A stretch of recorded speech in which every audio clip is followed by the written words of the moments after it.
நல்லாண்டவரே நாம் துதிக்கிறோம், ஸ்தோத்திரிக்கிறோம் ஆண்டவரே. ஆம் ஆண்டவரே, நாளிலே தவறுகளும் தண்டனைகள் என்ற தலைப்பிலே ஒவ்வொரு நாளும் ஒவ்வொரு நபரை குறித்து நாங்கள் செய்த தவறுகளையும் அது மூலமாக பெற்ற தண்டனைகளையும் நாங்கள் ஆராய்ந்து அந்த தவறுகள் எங்களுடைய வாழ்க்கையில் இருந்தால் அவைகளாம் இந்த நாட்களிலே கலைந்து போல எங்களுக்கு தொடர்ந்து உதவி செய்து கொண்டு வருகிறேன். நன்றி செலுத்துகிறோம்.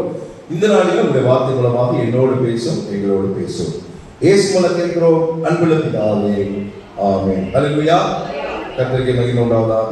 இப்படியாக இந்த கிருபையின் நாட்களை கர்த்தர் நமக்கு ஜீவனை கொடுத்து சுகத்தை கொடுத்து எவ்வளோ பேர் இந்த நேரத்தை தூக்கி கொண்டிருந்தாலும் மற்ற வேலைகளில் இருந்தாலும் கர்த்தர் நமக்கு இந்த கிருபையை தந்து ஆலயத்தில் வந்து வேதத்தை ஆராயும்படியான ஒரு சிலாக்கியத்தை கர்த்தர் தொடர்ந்து தந்து கொண்டிருக்கிறார். ஆகவே கர்த்தருக்கு மகிமையும் கனமும் உண்டாவதாக. வேதத்தை தியானிப்பது நமக்கு ஒரு பெரிய ஆசீர்வாதம். அல்லேலூயா. ஏனென்றால் வேதம் தான் தேவனுடைய வார்த்தை. வேதம் இல்லாமல் நம்முடைய கிறிஸ்துவ வாழ்க்கை ஒரு நாளும் ஆவிக்குரிய வாழ்விலே வளரவே முடியாது. நீங்க நல்ல ஜெபம் பண்றவங்களா இருக்கலாம், ஆராதனைக்கு வரக்கூடியவங்களா இருக்கலாம், ஆனா வேதத்தை நீங்கள் படித்து தியானம் பண்ணி அதன் மூலமாக வரக்கூடிய ஆசீர்வாதங்களை நாம் பெறுவதுதான் தேவனுடைய திட்டம் என்பதை நாம் மறந்துவிடவே கூடாது. அப்ப வேதத்துக்கு நாம் முக்கியத்துவம். எதுக்கு வேத ஆராய்ச்சி? ஒரு பெரிய அவசியம். 40 நாள் நல்லா பகல்ல நல்லா தூங்கிட்டு இருக்கலாம். இப்போ எதற்கு வருகிறோம்? இந்த கிருபை நாட்களிலே நான் வேதத்தில் இருக்கிற சத்தியங்களை மறைபொருளை எவ்வளவு பேருக்கு இந்த தவறுகள் தண்டனைக்கும் ஒருவேளை நிறைய பேர் நானே படிக்கும் போது எனக்கு பல விஷயங்கள் கர்த்தர் எனக்கு கற்றுக் கொடுக்கிறார். நான் தெரிந்து கொள்ள இதுவரைக்கும் எவ்வளவோ அந்த சம்பவங்களை நான் நினைத்திருந்தாலும் கர்த்தர் சில காரியங்களை எனக்கு அதன் மூலமாக நான் ஆராயும் போது அதை கற்றுத் தருகிறார். ஆக வேதத்தை தியானிப்பது பெரிய ஆசீர்வாதம். அந்த கிருபையை கர்த்தர் நமக்கு தந்திருக்கிறார். ஆக வேதத்தை நாம் ஒருபோதும் மறந்து விடவே கூடாது. வேதம் சொல்கிறது, வேதத்தை மறந்தால் உன் பிள்ளைகளை மறந்து விடுவேன் ஆண்டவர். அதனால வேதத்தை நீங்க எப்பொழுதும் மறவாதபடி தினமும் நேரம் கிடைக்கும் போது வாசித்து தியானித்து அதன் மூலமாக ஆசீர்வாதங்களை பெற்றுக் கொள்ளும்படியாக அன்போடு நான் கேட்டுக்கொள்கிறேன். அதற்காக தான் இங்கே வருகின்றோம். தியானிக்கும்படியாக வருகிறோம், அறிந்து கொள்ளும்படியாக வருகின்றோம். ஒரு உண்மை சம்பவம். அது வெளிநாட்டிலே ஒரு கோடீஸ்வரர், அவருக்கு 50வது பிறந்த நாள். ஆக அந்த 50வது பிறந்த நாளிலே தனக்கு தன்னுடைய வீட்டிலே வேலை செய்கிறவர்களுக்கு நல்ல ஏதாவது ஒன்று செய்ய வேண்டும் என்று யோசித்து அவர் ஒரு காரியத்தை செய்கிறார். வேலைக்காரர்களை கூலி வர செய்கிறார். முன்னாடி ஒரு டேபிளை வைத்து விட்டார். அதுல 2 பொருட்கள் இருக்கிறது. ஒன்று ஆண்டவருடைய வேதம், இன்னொன்று $100. இந்த 2ஐயும் அவர் வைத்து விட்டார். அப்போ வேலைக்காரர்கள் வைக்கிறார்கள். இந்த 2ல நீங்கள் வந்து நீங்க என்ன பண்ணிடலாம், எடுத்துக்கொள்ளலாம். இதுதான் எடுத்து நான் சொல்ல மாட்டேன். வேதம் வேண்டுறவங்க வேதம் எடுத்துக்கங்க, காசு வேண்டுறவங்க காசு எடுத்துக்கங்க அப்படின்னு. முதலாவது இந்த குதிரைக்காரன் வருகிறான். குதிரைக்காரன் வந்து அவன் சொல்றான், எனக்கு பணம் தான் இப்ப அவசியமா இருக்குது. அவன் ரொம்ப கஷ்டத்துல இருக்கு, கடன் நிறைய ஆயிடுச்சு, இப்ப எனக்கு பணம் தான் அவசியம், அதனால எனக்கு வேதம் தேவையில்லை, நான் இந்த பணத்தை எடுத்துக்கொள்கிறேன் சொல்லி பணத்தை எடுத்துக்கிறான். மறுபடியும் இன்னொரு $100 வைக்கப்பட்டது. அப்பொழுது அந்த தோட்டக்காரன் வருகிறான்.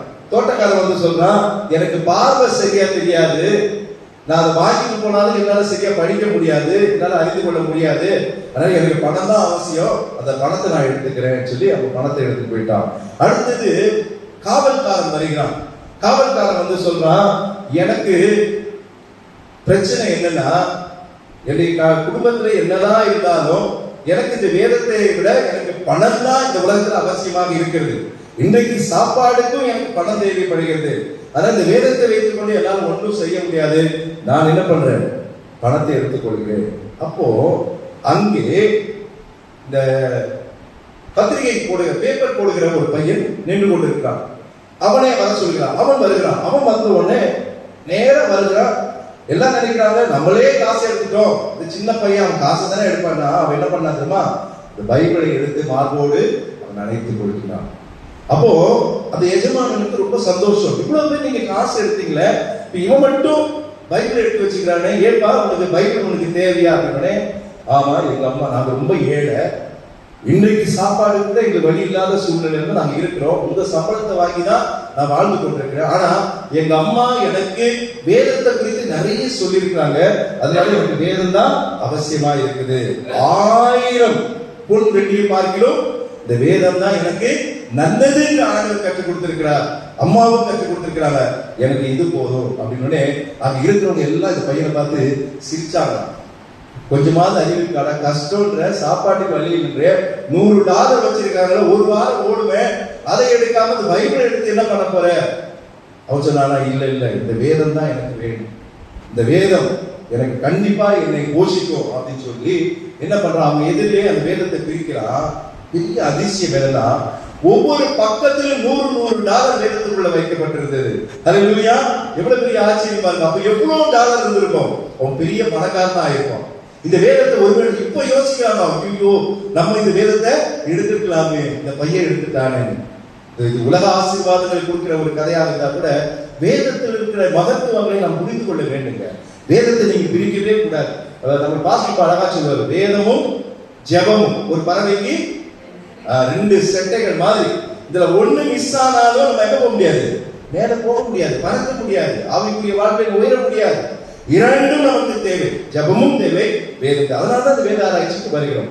சரி, தவறுகளும் தண்டனைகளும் என்கிற தலைப்பிலே நேற்றைய தினத்திலே யாக்கோபுடைய தவறுகளை குறித்து நாம் பார்த்தோம். இதுவரைக்கும் 4 பேருடைய தவறுகளை நாம் பார்த்து விட்டோம். ஆதாம் ஏவாள் நம்ம இணைத்தே அது ஒரே பேராவே சொல்லி விடுவோம். காயின், லோத்து, யாக்கோபு இவருடைய தவறுகளும் ஒரு தண்டனைகளும் சொல்லிவிட்டோம். இன்றைக்கு வாசிக்க கேட்ட என்னாகும் பகுதியை வாசிக்கும் போது உங்களுக்கு தெரிஞ்சிருக்கும், யாருடைய தவறு? மோசேயினுடைய தவறுகளும் அதன் மூலமாக கர்த்தர் மோசேக்கு கொடுத்த தண்டனைகள். இதுதான் இன்றைக்கு நம் செய்தியாக சொல்ல போகிறோம். மோசே ஒரு சாதாரண மனிதர் கிடையாதுங்க. ஏன்னா இஸ்ரவேல் ஜனங்களை ரட்சிக்கும்படியாக ஆண்டவராலே அழைக்கப்பட்ட, தெரிந்து கொள்ளப்பட்டு ஒரு மா மனிதர். அப்ப அவரு ஒரு சில தவறுகளை செய்யும் போது ஆண்டவர் மன்னிச்சிருக்கலாம். நான் அடிக்கடி சொல்லுவேன், சிறியவர்கள் செய்கிற பெரிய தவறு சிறியதாக தோன்றும், ஆனா பெரியவர்கள் செய்கிற சிறிய தவறு பெரியதாக தோன்றும். அதுதான் நீங்க அதை புரிந்து கொள்ள வேண்டும். இங்கே மோசேயுடைய ஒரு சின்ன தவறு தான் அவன் வாழ்க்கையில பெரிய ஆசீர்வாதத்தை இழக்கும்படியாக செய்து விட்டது. அதை தான் இன்றைக்கு நாம் பார்க்க போகிறோம். யாத்திராகமம் 3ஆம் அதிகாரத்தை நீங்க திரும்பிக் கொண்டால், அங்கு இஸ்ரவேல் ஜனங்கள் எகிப்திலே அடிமைப்பட்டு கொடுத்து தேவனை நோக்கி கூக்குரலிட்டுக் கொண்டிருந்தார்கள், முறையிட்டுக் கொண்டிருந்தார்கள். ஐயோ ஆண்டவரே, என்னை காப்பாற்ற மாட்டீங்களா, நான் ரொம்ப கஷ்டப்படுறேன், சாப்பாடு சரியில்லை, வேலை வாங்குறாங்க, ரொம்ப அடிக்கிறாங்க, துன்புறுத்துறாங்க. எத்தனை வருஷம் அவங்க அடிமையா இருந்தா வேறு சொல்கிறது? 430 வருஷம் அடிமைகளாக இருந்தார்கள். அப்ப எவ்வளவு பெரிய அடிமைத்தனத்தில் இருந்த இஸ்ரவேல் ஜனங்களை எவ்வளவு ஜனங்களை ரட்சிக்கும்படியாக ஆண்டவர் கொண்டு வந்திருக்கலாம். ஆனா யாரை கொண்டு வந்தார் தெரியுமா? ஒரு கொலைகாரனை தான் கொண்டு வர, கொலை செய்கிறவனை தான் ஆண்டவர் கொண்டு வருகிறார். உங்களுக்கு அந்த சம்பவம் தெரியும். ஒரு எபிரேயனை ஒரு எகிப்தியன் அடித்துக் கொண்டிருக்கும் போது மோசேக்கு என்ன வருது? கோபம் வருது. கோபக்காரங்க மோசே. ஆனா வேதம் என்ன சொல்லுகிறது? மோசே மிகுந்த சாந்த குணம் உள்ளவன். ஆனா அவன் ரொம்ப கோபக்காரன். ஆனா ஆண்டவர் அந்த கோபத்தை எப்படி மாற்றினார்? சாந்த குணமாய் மாற்றி இருக்கிறார். ஏன்னா ஆண்டவருக்குள்ள வரும்போது நம்முடைய தவறுகள், நம்முடைய பாவங்கள் எல்லாம் மாற்றப்படும். அதான் ஆண்டவருக்குள்ள வாங்க நம்ம சொல்றோம். எதற்கு இந்த வேத ஆராய்ச்சி? நாம படத்துக்கு நல்லா தூங்கிட்டு இருக்கலாம். நேற்றுலாம் எனக்கு ஆராய்ச்சி பண்ணுவதற்கு நான் வசனங்களை எப்படி ஒரு 2 மணி நேரம் உட்கார்ந்து எல்லாத்தையும் படித்து எதை சொல்லலாம், 1/2 மணி நேரத்துக்குள்ள அந்த காரியத்தை சொல்லி ஆகணும், இப்படி யோசிக்கிறேன். உங்களுக்கும் அந்த என்ன நேரம் தூங்கிருக்கலாம், வேலை இருக்குது, ஸ்கூலுக்கு அனுப்பணும், இல்ல ஆபீஸ்க்கு அனுப்பணும், ஆபீஸ்க்கு போகணும், நிறைய வேலை இருக்கு. ஏன் வரோம்? கர்த்தருடைய அந்த தீர்மானம், கர்த்தர் நமக்கு பெரிய தந்த கிருபை, இதெல்லாம் நினைத்து நாம் என்ன பண்றோம்? வேத ஆராய்ச்சிக்கு வருகின்றோம். இங்கே மோசேயை தேவன் அழைக்கின்றார். கொலைகாரன் தான் கொண்டு புதைத்து விடுகிறார். இது தெரிந்தவுடனே அவனுக்கு எதிராக ஏதாவது பிரச்சனை வந்து சொல்லி அவன் ஓடி ஒழித்துக் கொள்கின்றான். அந்த நேரத்துல அவன் நடந்து போகும்போது முச்செடி எரிந்து கொண்டிருக்கிறது. இந்த ஒரு சின்ன ஷார்ட்டா சொல்லிடுறேன். அப்போ முச்செடி எரிந்து போய் அதிசயமா போய் பார்க்கிறேன், என்னடா இது முச்செடி எரியுது, ஆனா செடி என்ன பண்ணல? கருகல. செடி எரிஞ்சுச்சுன்னா செடி என்ன ஆகும்? கருகணும். ஆனா கருகல, எரிந்து கொண்டே இருக்குது. கிட்ட போய் பார்க்கிறேன், அப்போ ஆண்டவருடைய குரல் வருகிறது, மோசே மோசே என்று அங்க அழைக்கப்படுகிறதை நாம் பார்க்கிறோம். அப்போ அழைத்து என்ன சொல்றான்? நீ இஸ்ரவேல் ஜனங்களை ரட்சிக்கும்படியாக நான் உன்னை தெரிந்து கொள்கிறேன், நீ வா. ஆனா மோசே தேவனுடைய அந்த அழைப்பை அவன் என்ன பண்றான்? நிராகரிக்கிறான். நான் வரமாட்டேன். ஏன்னா நான் என்ன பண்ண மாட்டாங்க, அவங்க நம்ப மாட்டாங்க. நீங்க யாத்திராகமம் 4ஆம் அதிகாரத்தை திருப்பி வைத்துக் கொள்ளுங்கள். அதுல 1ஆம் வசனத்தை வாசிங்க. அப்பொழுது மோசே அவர்கள் என்னை நம்பார்கள்,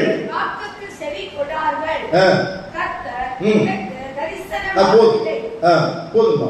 அப்பொழுது மோசே அவர்கள் என்னை நம்பார்கள், என் வாக்குக்கு செவிக்கொண்டார்கள். அவங்க இஸ்ரவேல் ஜனங்களை மோசே முன்னாடியே தெரிஞ்சு வச்சிருக்கிறார். அங்க போய் தான் தெரியணும் இல்ல, முன்னாடியே தெரியும். என்ன சொல்ற, என் வார்த்தையை நம்ப மாட்டாங்க. நீ பாட்டுக்கு என்ன போய் பேசு, நான் இஸ்ரவேல் ஜனங்களை மீட்க அனுப்புனா அவங்க என்ன நம்ப மாட்டாங்க. அப்பதான் ஆண்டவர் ஒரு அதிசயமான காரியத்தை மோசேக்கு வெளிப்படுத்துகிறார். என்ன சொல்றது தெரியுமா? நம்ப மாட்டாங்கல்ல. என்ன நீ நம்புறியா? கையில என்ன வச்சிருக்க? ஒரு கோல் வச்சிருக்க, அது கீழே போடுங்கிற. கீழே போட்டா அது சரதுன்னு என்ன ஆயிடுச்சு? பாம்பா மாறிடுச்சு. இப்ப அதை எடுக்கிறாரு, எடுத்தா மறுபடியும் அது என்ன ஆயிடுச்சு? கோல் ஆயிடுச்சு. இத போய் நீ என்ன பண்ணு, போய் காட்டுங்கிற. அப்ப கூட அவன் அப்படியே நிற்கிறான், நம்பிக்கை வரல. அப்போ அவருக்கு சொல்றாரு, உன் கையை என்ன பண்ணு, உன் பாக்கெட்ல போடுங்கிற. பாக்கெட்ல போடுறான். இப்ப வெளியெடுக்கிற, வெளியெடுத்தா அவனுடைய கை என்ன ஆயிடுச்சு? வெண்குஷ்டம் ஆயிடுச்சு. இவன் பயந்துட்டாங்க. என்னன்னா இது, ஆண்டவரை விட்டுட்டு ஓடலான்னு பார்த்தா இவரு இன்னும் மேஜிக் பண்ணிட்டு இருக்காரு. இங்க உட்காந்துட்டு மறுபடியும் உள்ள போடுகிறார். உள்ள போட்டு எடுக்கிறா. இது கொஞ்சம் இந்த ஒரு மாயாஜால படம் பார்க்குற மாதிரி தான் யோசிச்சு பார்த்தா இல்ல. அப்ப கூட இவனுக்கு என்ன சொல்றான், ஒரு பயத்தோட நிக்கிறான். அப்ப என்ன சொல்றான், அப்ப ஆண்டவர் சொல்ற, இன்னும் பயம் போலியா? சரி ஒண்ணு இல்ல, அப்படி இன்னும் செய்து உனக்கு நம்பிக்கை வரல, நீ இன்னொரு நான் சொல்றேன், தண்ணீரை கொண்டு கீழே ஊத்து, அது என்னவா ஆகுது பாரு அப்படிங்கிற. அது ஊத்துனா அது தண்ணீர் என்ன ஆயிடுச்சு? ரத்தமாய் மாறி. இந்த 3 காரியத்தை அவன் பார்த்த உடனே அப்ப கூட அவன் மனசு மாறல. அப்ப என்ன சொல்றான் அவன், இன்னும் அதை நிராகரிக்கிறதுக்கு கடைசி ஒரு பாயிண்ட் ஒண்ணு சொல்றான். உண்மையதான் சொல்றான். 10ஆம் வசனத்தை வாசிங்க. அப்பொழுது மோசே கர்த்தரை நோக்கி, ஆண்டவரே, இதற்கு முன்னாவது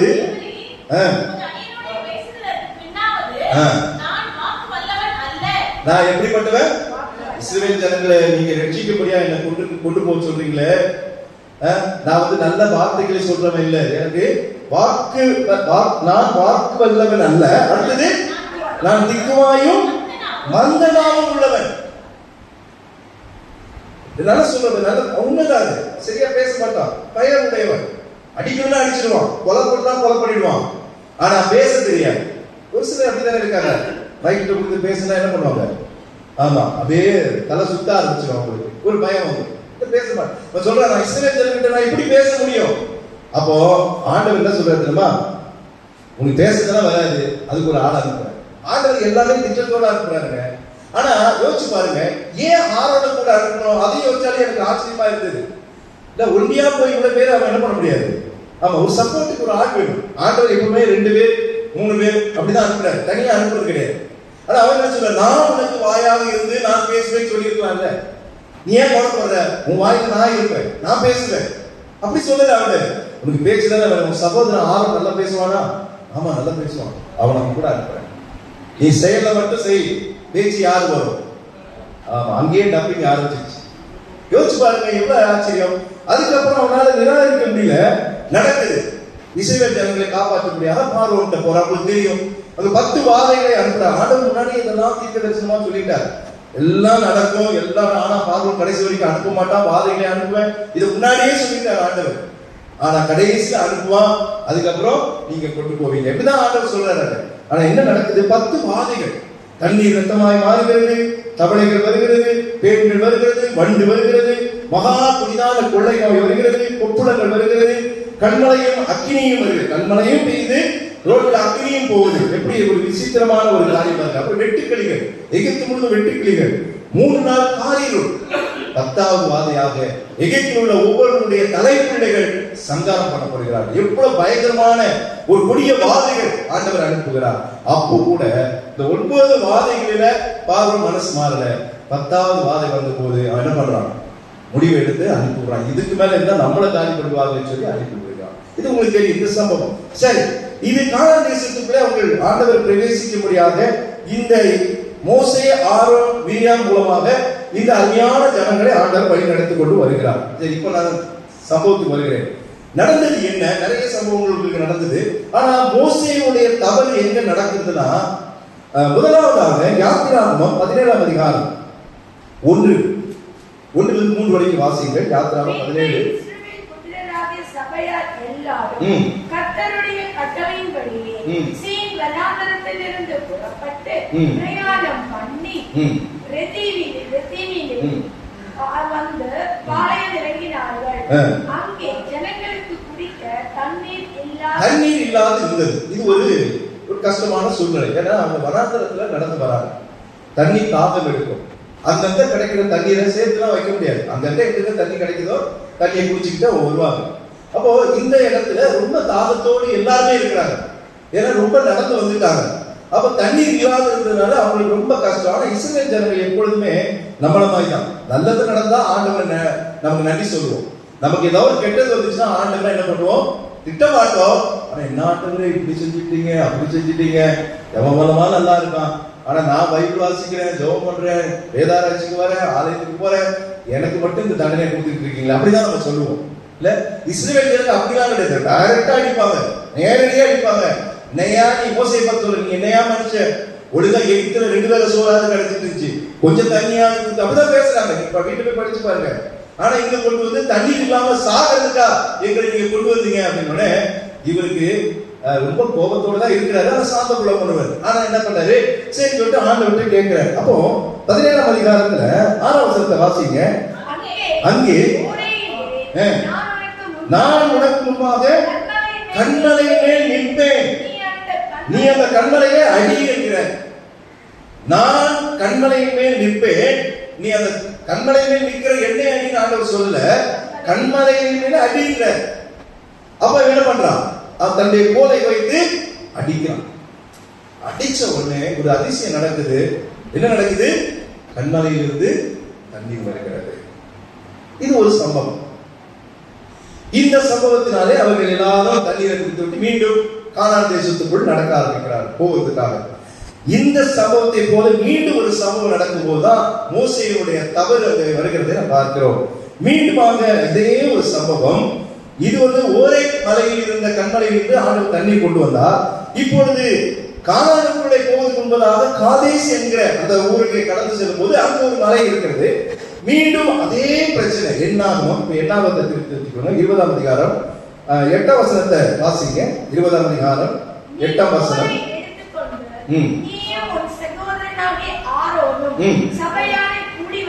செய்து அவர்கள் கண்களுக்கு முன்னே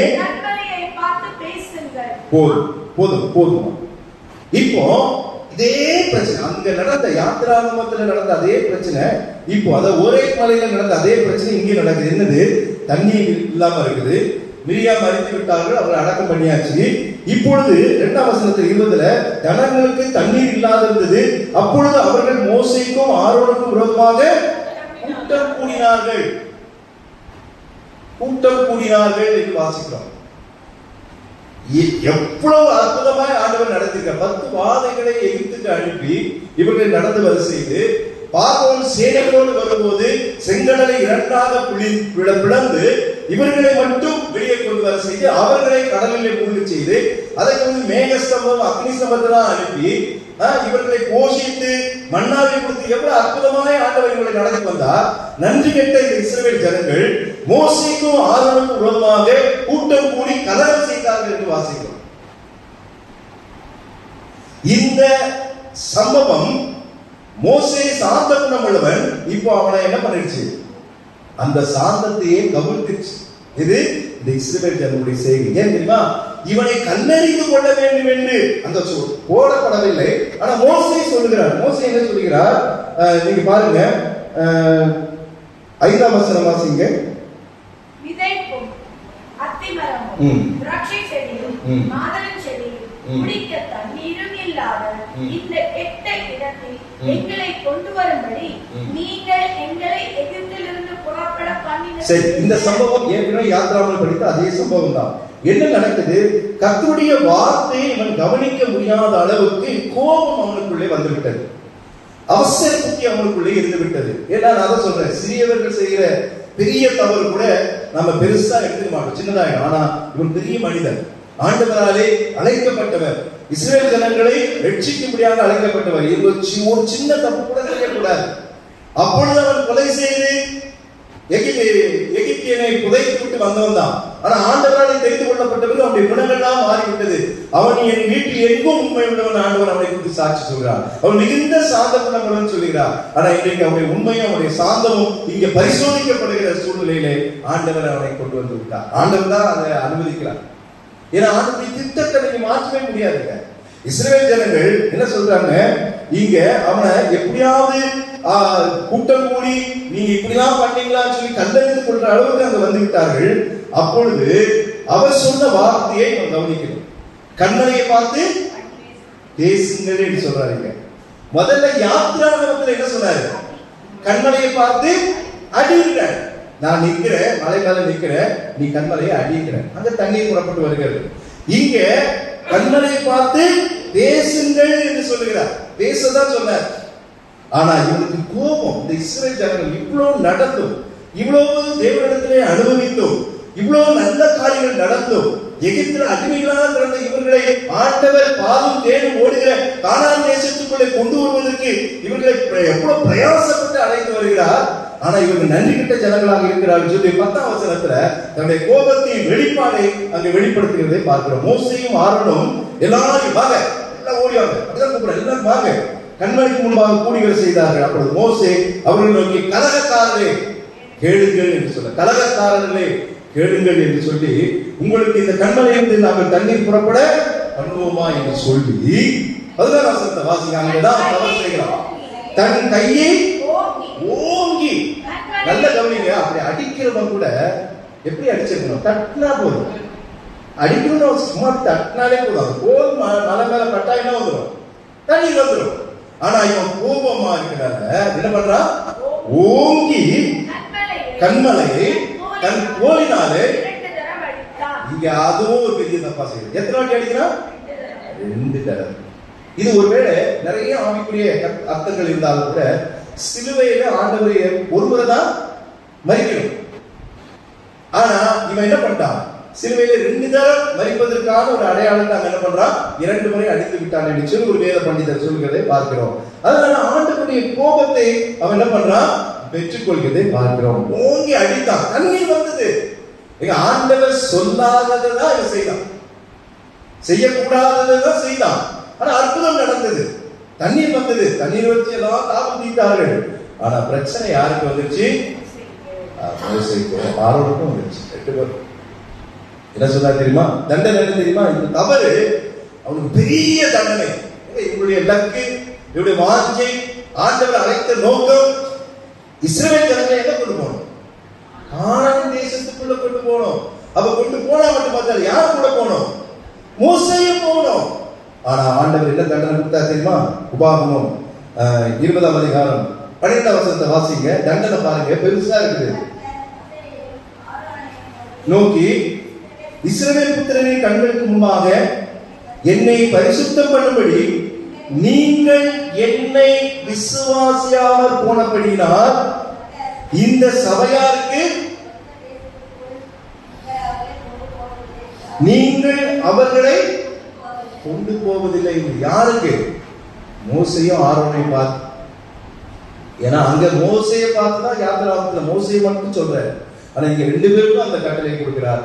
அது 2 பேருமே என்ன வார்த்தை பயன்படுத்துறார் பாத்தீங்களா? நீங்கள் என் வார்த்தையை விசுவாசியாமல் போனீர்கள். ஏன்னா வார்த்தையை அவன் கவனிக்கல. கோபம் உச்சில, நான் சொல்ல கடும் கோபம் ஒரு பாவம்னு நான் இந்த முறை நான் எடுத்த ஞாபகம் இல்ல. கோபம் பாவம் அல்ல. ஆனால் கோபம் கடும் கோபமாக மாறி நம் செயல்கள் மூலமாக என்ன பண்றோம்? பாவத்தை செயல்படுத்துவோம். இந்த மோசேயுடைய கோபம், கடும் கோபம் தான் அவனுடைய வாழ்க்கையில பெரிய தவறை செய்ய முடியாத தூண்டிவிட்டது. இந்த இது பெரிய தப்பு பேசுன்னு சொன்னாரு, கொஞ்சம் அடிச்சு விட்டா தண்ணி வந்துச்சுல. அந்த ஆண்டவர் அப்பெல்லாம் மன்னிப்பு கிடையாது. ஆமா, கொலை செய்தபோது மன்னித்தார்னா ஆண்டவர் நாளைக்கு அன்றைக்கு எகிப்தியனை ஆண்டவர் எவ்வளவு பேர் கொலை செய்யற சம்பந்தம். இப்ப எவ்வளவு ஜனங்களை அவர் என்ன பண்றாரு? உள்ள வச்சு புதைச்சு விட்டுறாரு ஆண்டவர். அப்ப அவர்கள் முறைகாட்ட மாட்டோட அதெல்லாம் சித்தங்கள், திட்டங்கள், அது மாறும். ஆனா இங்க அப்படி கிடையாது. இந்த வார்த்தையை நீங்க மீறக்கூடாது. இங்க நீ பேசு, இதுதான் அங்க சொல்லப்பட்ட கட்டளை, பேசு. ஆனா வார்த்தையை அவன் விசுவாசியா இருக்கிறது நான் கவனிக்கல. ஒருவேளை கவனித்துதான் அவன் பேசிதான் செஞ்சிருப்பான். ஆனா அவன் கலகக்காரரை கேளுங்கள், இப்படி இருக்கிறீங்களே இல்ல இஸ்ரவேல் ஜனங்களால தானே இந்த மோசே எங்க போக முடியும்? ஆனா எந்த இஸ்ரவேல் ஜனங்களுக்காக எல்லாவற்றையும் விட்டு வந்தானோ அந்த இஸ்ரவேல் ஜனங்களாலதான் அவன் அந்த பாலும் தேனும் ஓடுகிற கானானுக்குள்ள அவன் பிரவேசிக்க முடியாமல். எவ்வளவு பெரிய தண்டனை! அவனுடைய லட்சியம் இருந்தாங்க, அவனுடைய வாஞ்சியா இருந்தாங்க. இந்த ஜனங்களை ஒரு முதல்ல அவன் நிராகரித்து இருக்கலாம், அழைப்பை தட்டி போட்டிருக்கலாம். ஆனா அவன் அழைத்த பிறகு ஆண்டவருக்கு அவன் உண்மையாக இருந்தாங்க. அதனாலதான் என் வீட்டில் அவன் எங்கும் உண்மை உள்ளவன் ஆண்டவர் சொல்றார். எல்லாவற்றையும் உண்மை உள்ளவன். சாந்த குணத்தையே சாட்சி இஸ்ரவேல் ஜனங்களுடைய அந்த முறுமுறுப்பு, முரட்டாட்டங்கள், முறை தவறான வாழ்க்கையினுடைய காரியங்கள், இல்ல பேச்சுக்கள், கலகங்கள் இஸ்ரவேல் ஜனங்கள்கிட்ட இல்லாத பாவமே கிடையாது. இன்னைக்கு நம்மளே அப்படிதான் இருக்கிறோம். நம்முடைய வாழ்க்கையில நாம் எப்படி இருக்கிறோம் யோசிச்சு பாருங்க. பெரிய தண்டனை. அது மட்டும் இல்ல, நீங்க என்ன உபாகம் திருப்பிக் கொள்ளுங்கள். இன்னும் அதை தெளிவுபடுத்துறார் ஆண்டவர். உபாகமம் 32ஆம் அதிகாரம் 51 52 வாசிங்க. உபாகமம் 32 51 52.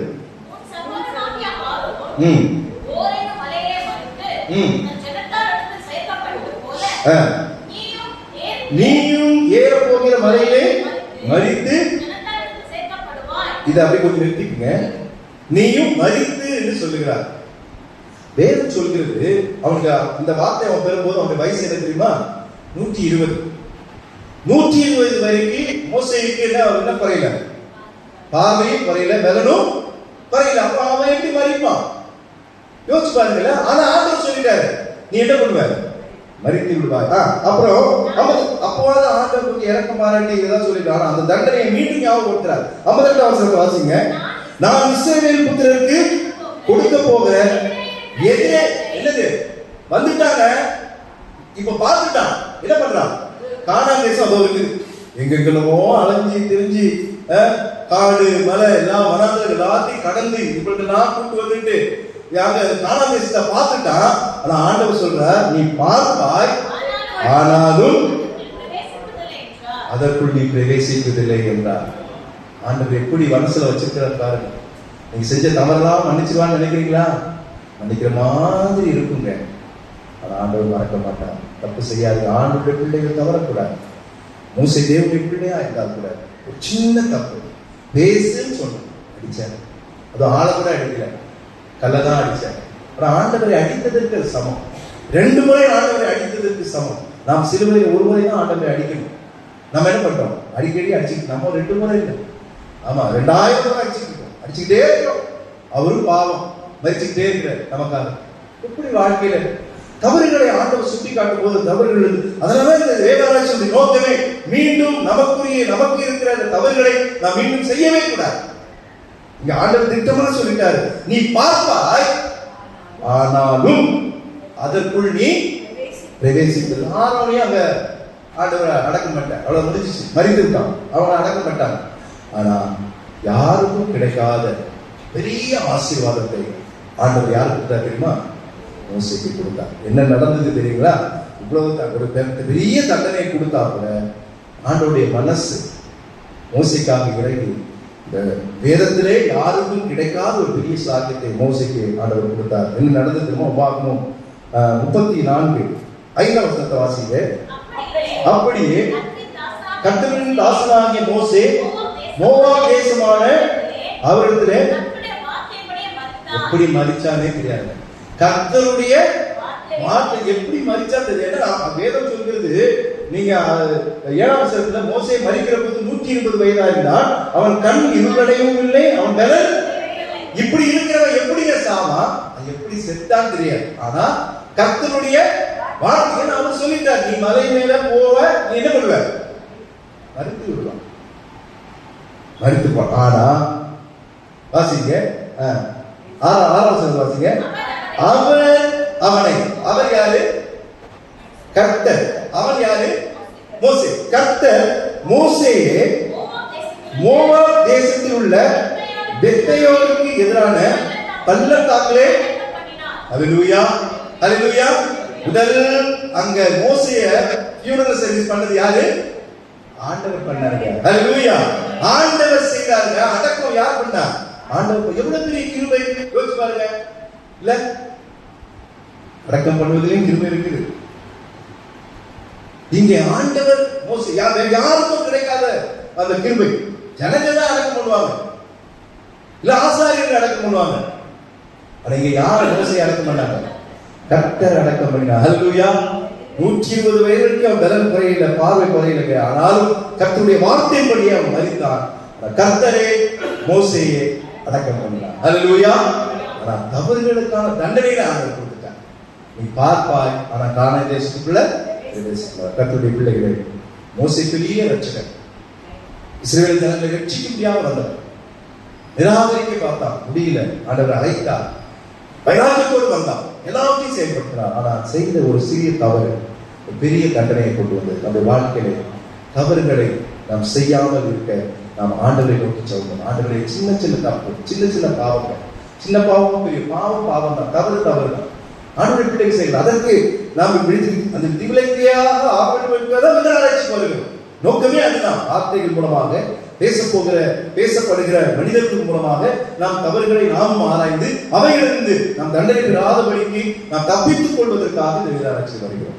அவ இன்றைக்கு மோசேயுடைய தவறு சின்னதாக இருந்தாலும் அவருடைய பார்வைக்கு பெரிதாகப்பட்டது. பெரிய தண்டனை ஆண்டவர் கொடுத்தார். ஆனாலும் அவருடைய அடக்கத்தை ஆண்டவரே முன்னிட்டு நடத்தி ஒரு பெரிய ஆசீர்வாதத்தை மோசேக்கு தந்தார். ஆக நம்முடைய வாழ்க்கையில மோசே இருக்கின்ற அந்த தவறுகள், இந்த கோபம், கடும் கோபம், வார்த்தையை அதை கவனிக்காமல் மீறுதல். இன்னைக்கு கூட வந்திருக்கிறோம். எத்தனை பேர் என் வார்த்தையை கவனிச்சிங்கன்னு எனக்கு தெரியாது. இல்ல சிந்தனைகள்லாம் எங்க இருக்குன்னு தெரியாது. இல்ல காலங்காலத்துல வந்து தூக்கத்தை வெறுத்து தூங்காம உட்காந்து கேட்கறதே பெரிய நமக்கு ஒரு சேலஞ்ச் தான். வந்தா ஃபேனு கீழே உட்காந்தா நமக்கு என்ன வரும்? தூக்கம் வரும். ஏன்னா அதிகாலை 4 to 6 மணி தான் தூங்கக்கூடிய ஒரு நல்ல நேரம். அதுல எழுப்பி கொண்டு வந்து உங்களை சர்ச்சையில் உட்கார வச்சா உங்களுக்கு கஷ்டம். ஆனா கர்த்தருடைய வார்த்தை யாருக்கும் கிடைக்காத சாக்கியத்தை கர்த்தர் நமக்கு தந்திருக்கிறார். ஹல்லேலூயா. ஆகவே மோசேயுடைய தவறுகளை நாம் ஆராய்ந்திருக்கிறோம். ஆகவே நாம் தண்டனை வந்து தப்பித்துக் கொள்ள, தவறுகளை செய்யாதபடி, பாவங்களை செய்யாதபடி வாழ கர்த்தர் தொடர்ந்து நமக்கு உதவி செய்வாராக. ஆம். கண்ணனை குறி கர்த்தரை நோக்கி நாம் ஜெபம் பண்ணுவோம்.